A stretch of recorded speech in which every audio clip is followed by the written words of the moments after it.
Good evening, everyone. Good to see you all again. So we're really, really excited to get on this final talk for tonight. We're welcoming you all from Doha, Qatar. It's almost 9 o'clock our time here, so it's a bit late in the evening. I'm Wael Khouri, Managing Director of Lopez Khouri and Associates, where we help organizations navigate transformation through HR, leadership development, learning, and change management. I also lead Hacking HR Qatar and the GCC HR Leadership Center, both focused on shaping the future of work and leadership across the region. And I'm delighted to moderate today's discussion. The leaders who thrive in AI-driven organizations will decide differently. So while the AI conversation really focuses on technology, today we'll explore what AI means for leadership, how decision-making is changing, the mindsets leaders need, and what distinguishes organizations creating real business impact from those experimenting. To help us unpack these questions, we brought together an outstanding panel of experts with diverse perspectives on AI, leadership, and transformation. So let's begin with the introductions. Please all tell us who you are, what you do, and the perspectives you bring, of course, to today's discussions. Hi, everyone. Jonathan, maybe let's start with you, and then we'll work our way across the panel with Kelly, Dr. Lauren, and Alfonso. Hi, everyone. I feel like I'm in great company. I'm Dr. Jonathan Ashong-Lamptey. Everyone calls me Dr. Jonathan. I'm the founder of the Element of Inclusion. We help organizations to become more inclusive, and we've been putting a lot of attention behind AI in the workplace. I'm excited to be here. I was actually at the live event yesterday in London, so I'm looking forward to this conversation. Fantastic. Great. All right. Dr. Lauren, you want to go ahead? Hello, everyone. I'm so glad to see everybody showing up for this. Great topics thus far. I'm Dr. Loran Starr. I'm a Chief People Officer in Healthcare and Technology. My focus really leans on culture and challenging what's become normal. Fantastic. Alfonso, we'll go with you. Yes, thank you. Hello, everyone. Happy to be here. Thank you for having me here in this great panel. I'm a lecturer in the Barcelona School of Management in Barcelona. I'm based in Barcelona, and I used to work in RICO in the Digital Academy, and a former employee for the BBVA, the biggest bank in Spain, and other organizations, working always around the digital transformation. Great. And Dr. Kelly, great to see you. Jump in. Go ahead, please. Introduce yourself, and it's great to have you. Absolutely. It's great to be here. Kelly Gore, and I am, again, very excited to be a part of this panel. This is about I've lost count of how many times I've participated in panels for Hacking HR, but it's always a pleasure. I come to you all from BetterUp, so I am on what's called our People Insights team, where I work directly with our HR leaders, senior leaders on this exact topic, right? So really becoming a key player and understanding how to navigate this new world of AI and lead in an environment where AI is not going away, right? So I'm excited for this conversation and looking forward to just hearing from my esteemed panelists as well. Absolutely. Great to have you all, and we're excited for this closing panel for the day. So we're going to make it rock. And just going to start off right off the bat with rapid fire to everybody, right? And audience, whoever is watching, just want to ask you this as well. Let us know your opinions in the chat. So to everyone, what's one leadership belief that AI is proving wrong, in your opinion? We can start with Jonathan, and we'll go around to Kelly, Loran, and then Alfonso. So I actually got called out about this because one of my biggest beliefs is that people are the most important part of any organization. And actually yesterday I saw something that said organizational intelligence equals AI times HI, whereas AI is the artificial intelligence, HI is human intelligence. And what I've started to realize is that the growth of the AI part is going to outstrip the growth of the human intelligence part. And so if organizational intelligence is going to grow exponentially, the human part is going to be very small in comparison to that. But like any maths equation, if that bit is zero, then the whole thing is zero. So the human part is going to be very, very important. But it also means we're going to have smaller organizations. I think, was it a World Economic Forum? 95% of businesses before 2030 are going to be reducing their workforce. So it's a huge challenge. I think people are going to be important, but they may not be in the same organizations. Absolutely. It brings up so much conversation on, okay, fine, what organization are the people going to belong to? What skills are needed? And how much are you shrinking that human element as well? It's a bit of a scary thought, right? But again, lots to discuss around that as well. Kelly, you'd like to kind of get into that?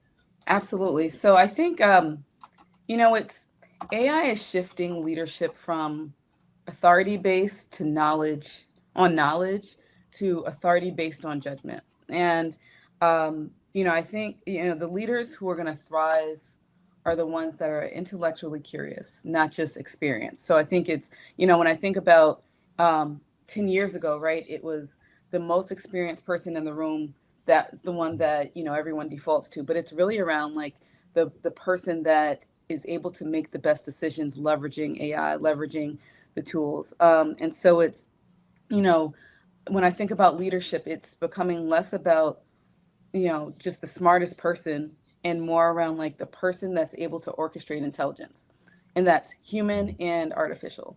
And so I think when I think about just what's, that biggest belief that AI is proven wrong, it's not just about like who has 80, tons of years of experience. It's, if you think about looking at companies, like looking at even my organization, right? Like it's those people that are able to take all of this data now that's available from AI, right? And sift it down to make the best decision and make that decision quickly. Absolutely. And I love that orchestrating intelligence, the phrase that you use, I think, right around that. And that's really, really important, how quickly you can use that data there to get to what you want. And Dr. Loran, what's your views on that?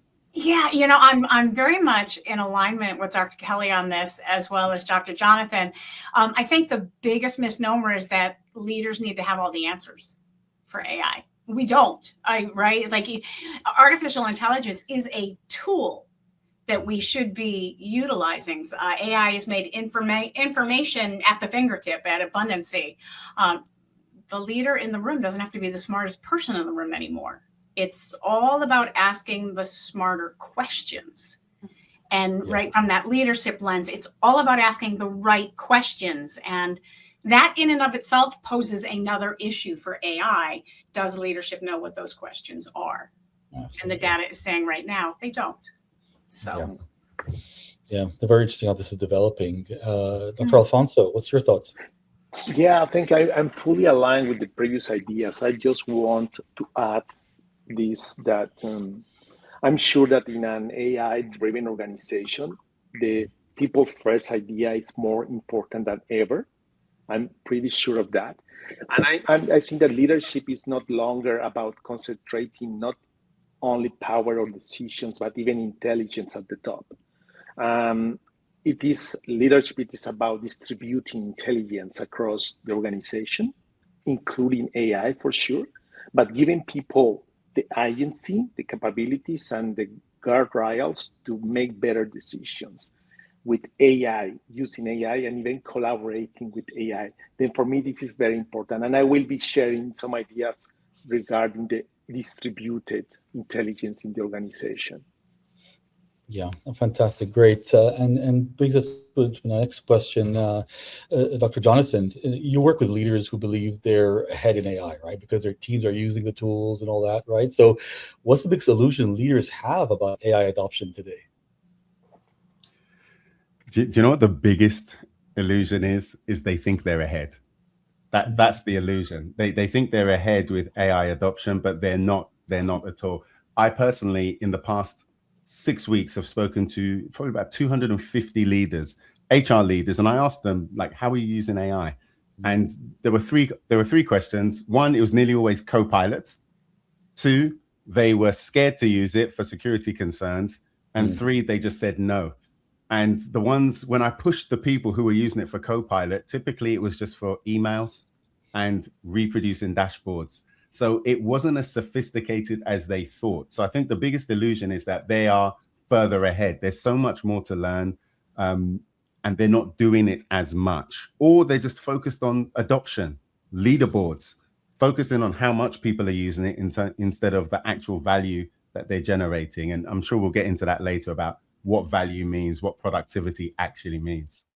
Yeah, absolutely right. You're just ticking a box. Yeah, how many people are using it, but what are they using it for? And have they even scratched the surface of what the possibilities are? And are they using it the right way or not? Right. So absolutely love to more to uncover there. So very interesting what you're doing on that front, right? And again, my next question from there, Jonathan, is how do you tell the difference between AI activity, right? And we talked about this actual activity and actual AI productivity, right? And you think, are we getting better at that at all? And curious to hear all those views of that as well.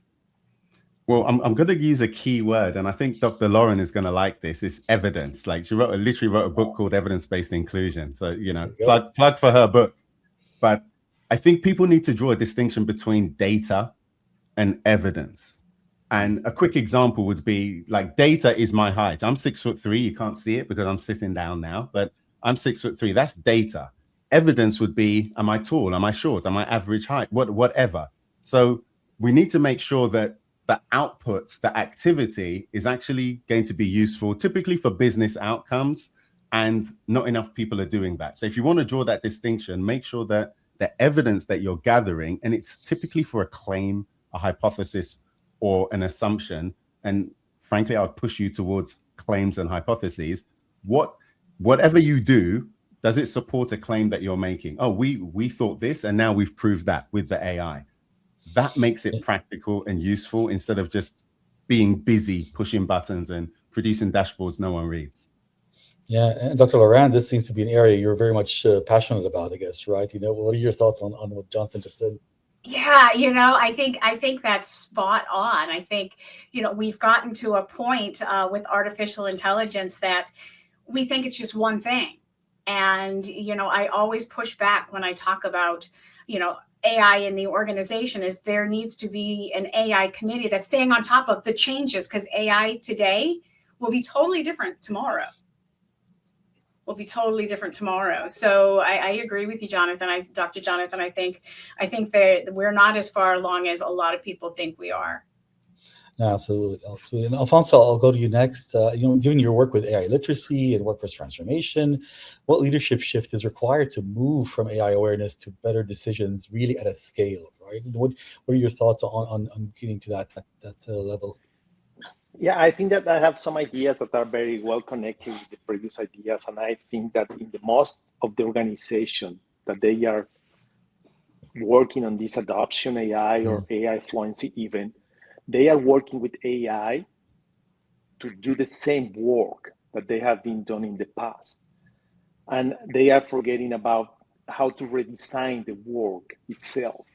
And I think that this is important because, Dr. Lauren, you were talking about the future, and not only the future tools, but even how we will be working in the next 2 or 3 years using different AI tools.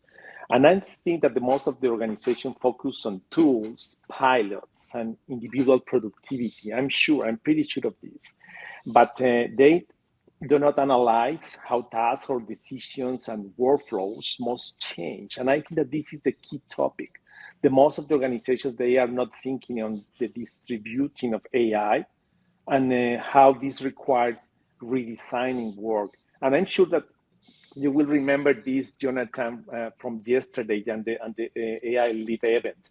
Someone from Shell with a very, very interesting ideas was sharing that one of the first steps redesigning work is just avoid doing the same. Avoid doing the same processes and redesign the workflows, not the task.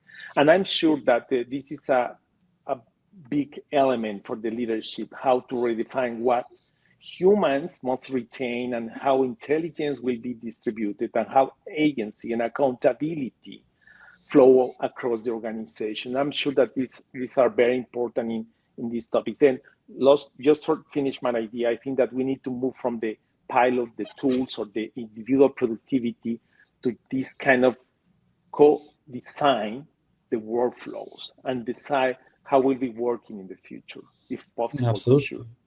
Absolutely, and you're right. People are not going down to the core issues and how work should be designed from the start, and just looking at making things faster or more efficient. And they think they've created success in the long term, right? And that's really, really not it at all, right? So, and again, kind of follow up to that is, a lot of these organizations seem to be experimenting, not really figuring out, what's the right way to go, and we'll do a lot of things by trial and error, and then they fail, or they fail big sometimes, right? And then or they give up, and why are so many struggling to operationalize AI really in decision making specifically? In your thoughts? Dr. Alfonso, would you like to take that one? And everybody can also give in their opinions as well if you'd like.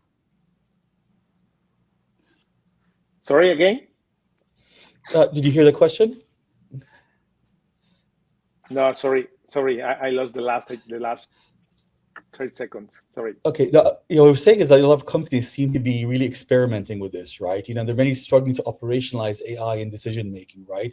Why do you think that is the case, right? And just experimenting and trying what to do, and there's really a lot of struggling, right, to really operationalize AI in making decisions, right? And what's your thoughts on that, and what are the consequences of doing that in that behavior from companies? Well, I think that yes, I think that organizations cannot develop AI experience at the scale through courses alone, for instance, just training, offering just courses. From my perspective, people need repeated opportunities using AI on real tasks for sure, make decisions, but even from my perspective, the most important aspect is evaluate the outputs and learn from the consequences.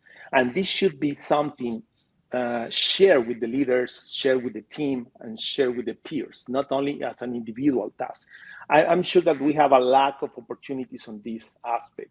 We need to make decisions with AI. We need to improve the way in which we are working, but we need to understand the outputs and to discuss with the different team members, with the different leaders, with the different business stakeholders about these outputs and how these results will be challenging the way in we will be working. From my perspective, the distributed AI means giving people access for sure, but agency and clear guardrails, and then redesigning the workflows together. And I'm sure that this is the most complex task that we will find as HR people, and how we can guide the organization in order to combine or to create this safe space to collaborate between humans and artificial intelligence. And I think that the most relevant aspect here is related to decision making. But just as last comment is, this is related with the outputs and the consequences using AI and the opportunity that we have in the organization to discuss this and to analyze the outputs. Yeah, no, fantastic. Yeah, no, great.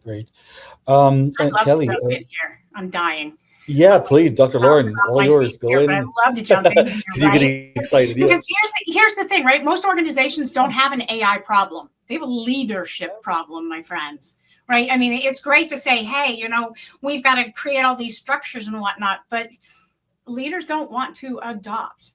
Leaders, right? They are afraid to challenge the existing process, right? The technology is there, the tools exist. Most of your employees are already using AI at home, and they're using it in the office too. They're just not telling you. And yet, our leaders are like, ooh, don't go there, right? There's that trust factor that's coming into play. And I've seen companies spend millions on technology while changing absolutely nothing around their decision-making process, right? AI is more than software implementation. It's business transformation, right? And that's a whole different lens, and leaders aren't getting it. And here's the thing that I just beat a drum, because I just saw this article about a CEO who was complaining about HR and how many problems HR is bringing to the table. So the first thing he did was he fired his entire HR team. And he's like, look, no more HR issues. We're going to start seeing organizations do that as well, right? They're like, AI, you know what? We're not doing AI, done. Wiping our hands clean. And that will kick you in the butt every day. Every day. Because absolutely. AI, right? AI, somebody had put in the chat that AI is like a 5-year-old. I disagree with you there. AI has such a breadth reach right now. It was a 5-year-old when it started, but not anymore. And if we utilize AI correctly, we can teach our employees how to critically think by utilizing AI, because critical thinking is asking the right questions. Mic drop. Whew. There you go. Fantastic. Like it. May I add just one idea, please?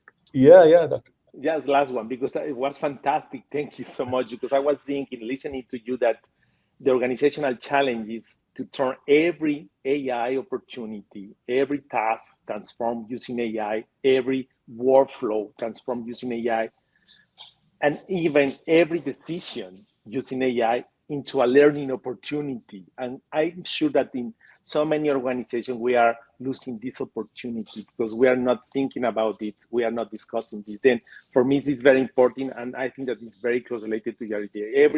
Every single workflow transform is a learning opportunity. And we need to discuss this, how we were changing this, how we are transforming this, and what kind of opportunities we can find in the next iteration to transform something else. I think that this is a great opportunity.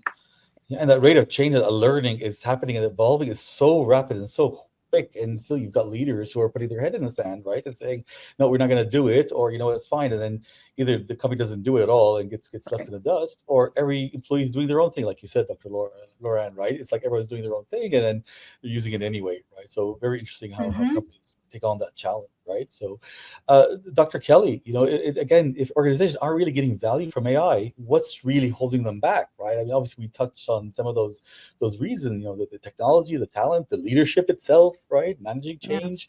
Yeah. What's your thoughts on that? Look, it's leadership behavior, right? And so if we think about why systems fail, it's not about the system. It's people being resistant to change, right? And that's human behavior. And when we think about like organizations already have access to capable AI tools. The biggest barrier is the leaders. It's the leaders who continue to make decisions, manage teams, and run workflows that exactly the way they did before AI came about. It's that mindset of, what got me here is going to get me there. It's not, right? And so there's this big disruptor that if leadership behavior does not change, then that's going to be the reason. That's what's going to hold organizations back. Employees take cues from their leadership, right? And so if leaders aren't using AI and looking for ways to leverage AI to be more efficient and really look to change the way we're working, then the employees are not, right? And then adoption stalls. And then, then the question raises, well, what happened? We invested so much in this AI tool. We did, all of this training, but that's not it. It's getting into the mindsets and changing the mindsets and behaviors around AI. AI is less, the transformation when you think about it, it's less about a technology challenge. It's more about a management and behavior change challenge. Ultimately, organizations, they don't get AI transformation because they buy AI, because they buy all these robust platforms. It's because the leaders change. And, you have to invest in that as well. And that's exactly what, we do on a regular basis and working with our customers. It's really around helping them understand that it's not just, rolling out these robust tools, but instead allowing your leaders starting at the top and really helping them change their behavior, change the way that they think about embracing AI, and then ensuring that that's instilled in their teams. Yeah, and we know the challenges of changing behavior in the long term and getting leadership to actually walk the talk and lead with that as well. I think, right, if you don't get that right, that's not going to take anything forward. So really, we're great first round of questions, and thank you all for your inputs. And just want to go into a couple of very, really in-depth topics, right? So I think the first thing, the first question is what is hardest to change? And Kelly, we'll start with you. When AI challenges how decisions have always been made, what's harder to shift? Is it the systems, and of course, right, or the people? And and we know where that leads to, but I'd love to hear your in-depth kind of answers to that. Absolutely, it's what I was saying before. It's the people, right? It's the people. It's systems can be redesigned relatively quickly, especially now. Identifying and really changing mindsets is harder to change, and so leaders. Many leaders, they built successful careers on things like expertise, intuition, and experience, heavy on the experience. AI changes that. AI is going to challenge the idea that expertise alone should drive decisions. And so the hardest shift is really helping leaders see that AI is an amplifier of their judgment rather than a threat, right? And I think that's where that resistance comes in.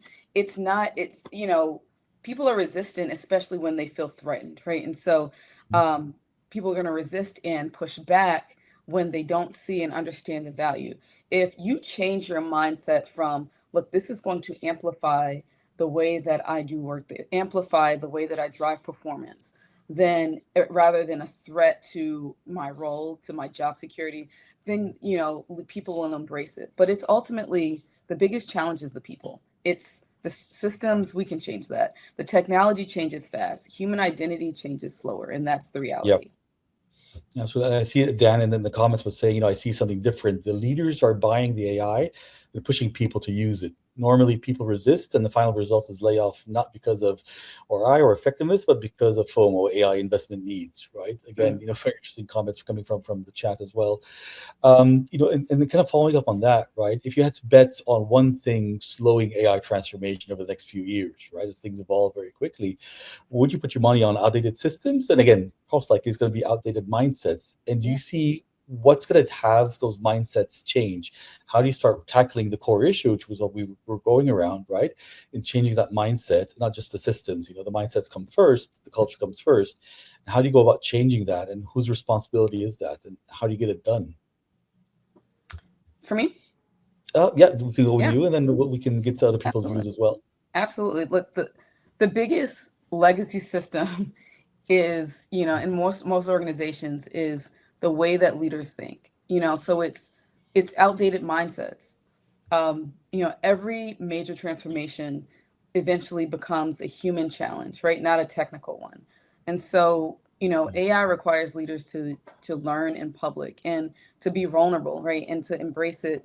And so the struggle is, you know, when leaders, when they don't understand how to embrace, they don't understand, you know, how is this going to help transform?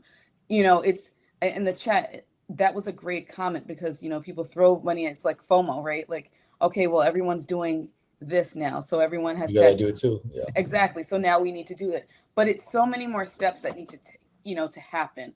And that's why ultimately, you know, it's transformation stalls because you see people say that they're embracing it, but they really aren't. They're just, you know, don't want to be the one that is not leveraging it, right? And that's where the FOMO comes in. So yeah, I would say definitely the mindsets.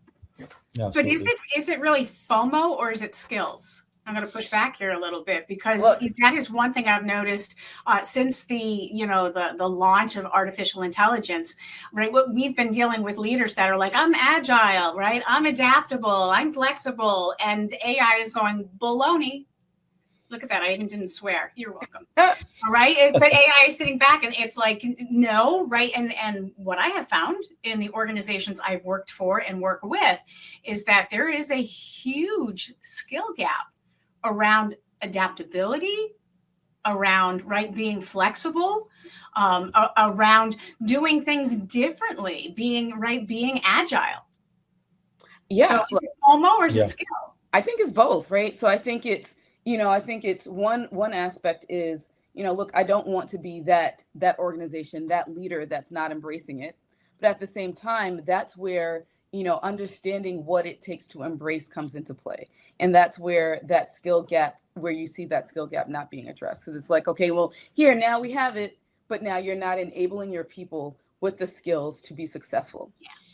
Yeah, and that FOMO, I guess, you know, do leaders have that wisdom to say, yes, okay, fine, we have a FOMO, we want to make sure we jump into this, but make sure we take the right steps forward, right? And we see this, I see this in the Middle East across this different area where the rapid changes are happening, and this obsession with, okay, let's just implement all the technology, you know, the AI that's there, right? But there's so much fundamental that's missing, right? In terms of, you know, your human skills, in terms of decision-making, accountability, governance, everything that goes around that, right? And if you don't take care of those things as well, right, things are going to start falling flat, and you don't realize those in the beginning. You know, you start paying the price for that down the line sometimes, right? And that's something we need to pay attention to. So it's interesting to see where that goes in different parts of the world. And Dr. Laurent, to get back to you, and we've talked about, you know, the systems and the mindsets as well, right?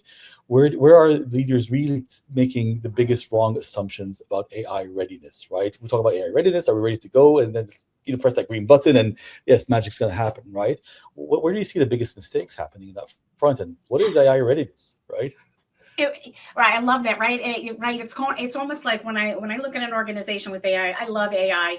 I love Claude. I mean, it is doing remarkable work for me. It has shortened the bullcrap time tremendously. And that's what I love about it. But leaders, right? So I think this is the ding, right? Is yes, we talk about that readyship. Is the organization ready? Are the leadership team, or is the C-suite ready? Is the leadership team ready? Is the management team ready? Right? You've got to do those readiness assessments along the way. But we also need to be talking about the ethical responsibility of artificial intelligence, and understanding what the limitations are to AI. You know, this isn't as simple as here's ChatGPT, here's your framework, go. It doesn't work that way, right? It's here's ChatGPT, here's Claude, and this is how you can do this today, but tomorrow it's going to change. And are we utilizing it, you know, from an ethics lens? Or are we utilizing AI to help us make better decisions? Or are we utilizing AI to make the decisions for us? AI doesn't take into account the human lens. It just takes in the data lens, and some of that data is skewed. So, right, I think that's the biggest knee jerk that I've seen, right, where AI implementation is starting to fail a little bit, is that it's the ethical component, and it's understanding its limitations, and then that follows up with who owns it, who oversees it. I'm so tired of people saying, "Oh, it's an IT function." It is not an IT function. It impacts our employees. It falls under human resources with lines that go out to other departments, but it needs to be multi-departmental in ownership, not one team. Yeah, we have an interesting question from Rita in the chat. It says, do you see any leaders delaying AI adoption because they believe the future state will be heavily AI driven? And they're questioning the value of building capabilities today, right? And everybody around the panel, guys, just jump in on this if you got some thoughts on it. Yeah, I'll tell you, can I jump in on this one? Yeah, because I think people, because going back to what was said earlier, I do think the FOMO is real, by the way, from that question with Dan. But in terms of Rita's question, AI adoption is typically delayed from what I see because it tends to be a fear around the ethics, around compliance issues. But my experience is, I find that the AI, when you're pointing it at a specific issue, not just stuff, it's actually quite forgiving, as long as you're not outsourcing your thinking. So I think, Dr. Kelly, earlier, you mentioned judgment. This was important. I think it's come up a few times. If you're exercising judgment, the AI is quite forgiving. If you've got some experience, you can recognize when it's going off track. You know, I think Dr. Alfonso talked about guardrails as well. You can put those in place. I think it's when people are doing the shadow work, doing, you know, I'm putting it into ChatGPT over here and not bothering, that fear is what stops a lot of AI adoption.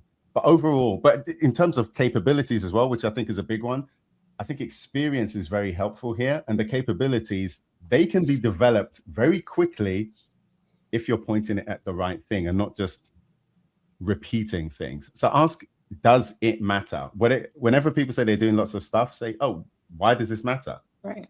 I find that is a brutal but accurate razor. Yeah, no, absolutely. We just want to be conscious of time right now, so we're going to jump into some quick different debate questions, which I'd like to raise with you all. And again, this goes for everybody. And Jonathan, we'll start with you. If every organization has access to the same AI tools, data, and models, right, what becomes the scarcest leadership advantage? I think it's your ability to raise standards consistently, because a lot of leaders are incentivized to keep the status quo, right? Keep things as they are. What we were doing last year, we're going to continue doing. Whereas what I expect to see, so this is a claim of mine, is that people with the highest standards, when you're developing measurable outcomes, those will be observable to everybody. That person will find themselves in a leadership position. This is a belief of mine. I haven't seen enough. I've got small anecdotes, but I'm expecting to see that. And that in itself will challenge leadership. So yeah, you need to be a learning organization in a real sense. But if you're the person who's raising the standards, using the AI, will be able to take a leadership role. That's my view. Interesting. Dr. Kelly, what's your thoughts? And we'll go to Dr. Loran and then Dr. Alfonso. Yeah, I love what you just said in terms of like a learning organization, right? And just understanding how to learn different, like how to learn, right? But I think to that question, it's knowing what questions matter, right? It's not having all of the answers, but knowing the questions to ask, and being able to distinguish the signals from the noise, like being able to filter out the noise. Like, what's the noise? What do I need? Like, what's critical path here? What do I need here? Also we, touched on this, but like making the ethical, strategic, and human-centered decisions. As intelligence becomes more abundant, judgment becomes more premium, right? And so I read that recently, and it resonated because it's, being able to think about the right questions, have the right judgment, make the right judgment calls, building trust so people are willing to act on insights, right? So building a trusting space where people aren't afraid, right, but really comfortable failing and failing fast, so that they can get to the right insights. Great. Dr. Laurent? Yeah, I'll lean in a little bit more there, Kelly, too, because I think, right, the biggest leadership advantage, the company that's going to win, it's human capability. They understand the human capability in alignment with AI, right? We now have access to technology, to information, to expertise, but AI has now stepped in and really leveled the playing field. Organizations that win will have leaders that can build trust, create alignment, make difficult decisions, navigate that ambiguity, and foster that accountability. That is what AI cannot do. That is what AI cannot do. That's what your great leaders do. So if everybody's got these access, the company that wins is the one that has that leadership advantage, that says, hey, you know what? It's our human capability that matters. AI is still a tool. So it's still keeping it in that box. Absolutely, and just doubling down on that human capability. Down, human, it's absolutely right, and go that way, right? Dr. Alfonso, real quick from your end, your thoughts? Yeah, thank you. I want to elaborate on this because I'm sure that many organizations can use similar tools, similar models, even similar data, but the most valuable knowledge, the most valuable knowledge is situated within the organization, and I'm sure that the most of the leaders, they have this kind of lack of comprehension of the relevance of the contextual knowledge in the organization. They need to develop the ability to identify, mobilize, and connect that situated knowledge with the different uses of the Gen AI in the organization. I'm sure that this should be most important for the organization. And from my distributed AI perspective, I think that leaders must ensure that contextual knowledge, even this situated knowledge, does not remain trapped in systems, silos, or even a few experts. It must flow across the organization and reach the people and the AI system even. And I think that this is the best way in which leaders can add relevance and add value to the customer, to the employees, to the organization using AI. Just identify and connecting any kind of challenge with the contextual and situated knowledge of the organization. I think that this is very important from my perspective. Yeah, absolutely. And again, going back to leadership and the uses of AI and who's adopting it and who's not, right? And which one's more dangerous? Is it the leader who doesn't use AI at all, or is it the one who uses AI but really doesn't understand its limitations, right? It's putting everything, doubling down on AI only, right? And what do you think? Where is the biggest risk there? And happy to hear your views on that across the panel. Dr. Kelly, want to take a shot at that one? I'm sorry, can you repeat the question? Yeah, and which leader is really more dangerous, right? Is it the leader who doesn't use AI, or is it the leader who just uses AI but doesn't really understand its limitations and just is throwing everything down on AI and just depending on it to give them what they need?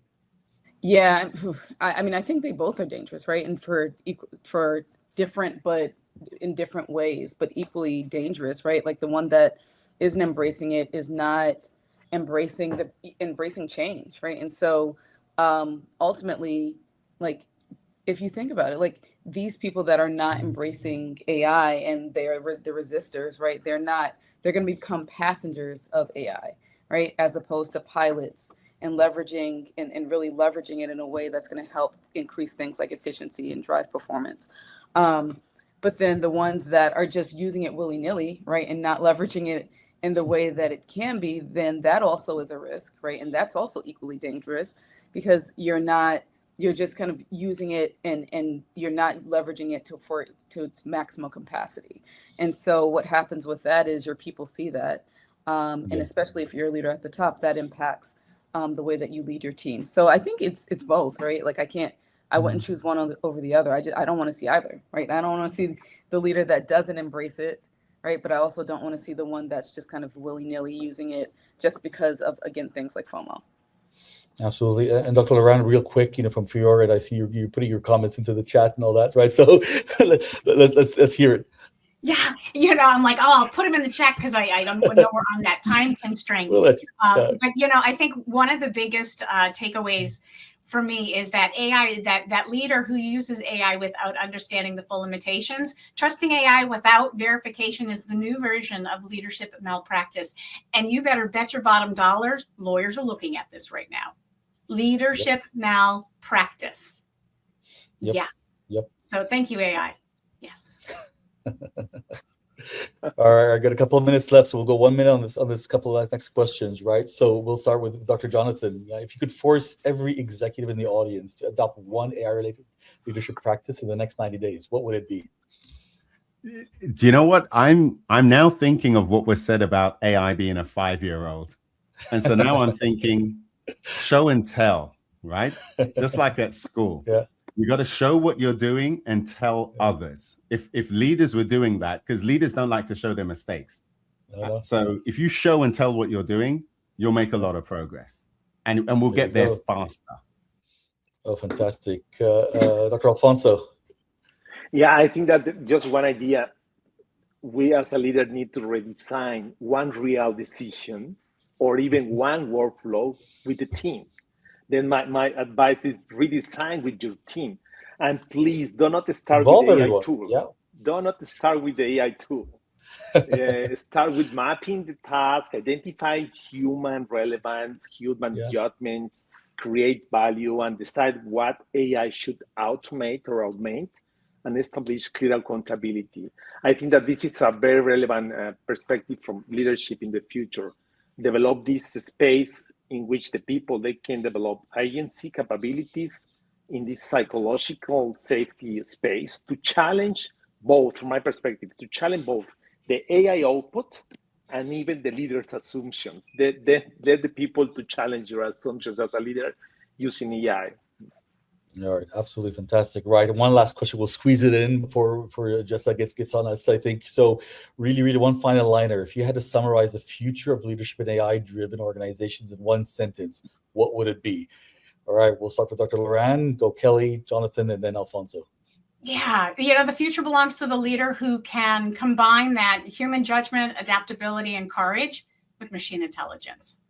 AI doesn't replace our leaders, but leaders who leverage that AI will replace those who don't. And departments, same way, HR. You don't use it, you're going to get replaced. There you go. All right, Dr. Kelly. Yeah, very similar to that. I believe that the leaders who thrive will be those who are able to combine human judgment, curiosity, courage, with the scale and intelligence that AI provides, right? So not just relying on AI, but really leaning into because you can't take away that human element, right? And so leaning into your human judgment, being curious, not just being comfortable with the status quo and just using it for the sake of using it, but really being curious, intellectually curious. With everything that AI provides. That's absolutely your own context. Absolutely. Dr. Alfonso. Yeah, I think that fully agree. And I think that the future of leadership is not artificial intelligence replacing human judgment. Absolutely.